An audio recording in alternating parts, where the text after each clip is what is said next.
yn tŵb, newid briod I ffywyd yn cyd, wedi gweithio gyda phlant trefgydodd y mywyd I gyd, yn afforwr a misragfyr, chwedi wrnod tyn yn adolyg, daith galwad a newidiodd y mywyd mewn ffordd masiol neu ragwyd.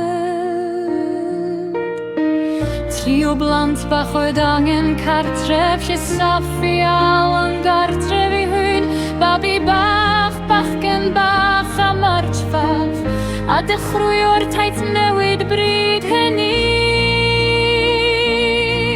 Cyr sgornym roedd ei wedi'i nhw, ond roben i'w hywyd I ni, tri chalon fach yn chwilio am Cariad a rhyw neu fwyd yn rhyd, trwy bob dagrau a bob gwyn, trwy bob storm a baith, byd dan pichwyn i'w teulu, a bobl sy'n aros i'w teulu.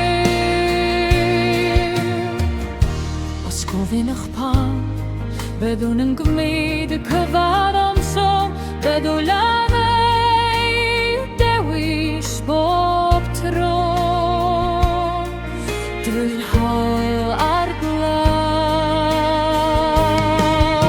E parliau'n ar dy dewin mam yn edigol, ond mae'n peth y wir, nid y gwaith sy'n gwneud teulu nhw Cariad, sy'n dewis ar o sydd.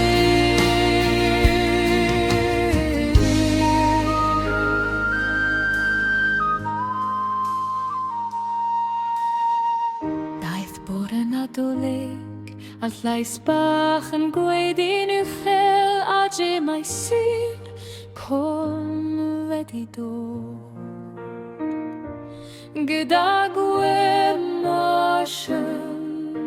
o lawenydd, sgwter bach fel breuddwyb erbyn yn llawn o waith, ar y foment hwn yn dawel, daeth o'n yn rhan o fy mywyd, dysgais am Cariad a thrym, am amser gwely a straeon bach, a'n dal dwylo wrth dy fi, a bwyd yn o trwf I bob peth.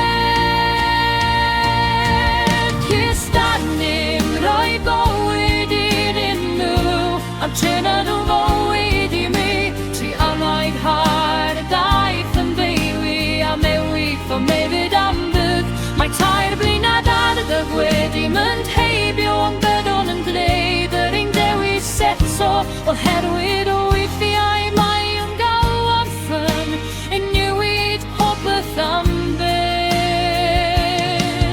E falantiau'n adeg yw mam yn edigol, ond byddach bob amser yn ei dewis.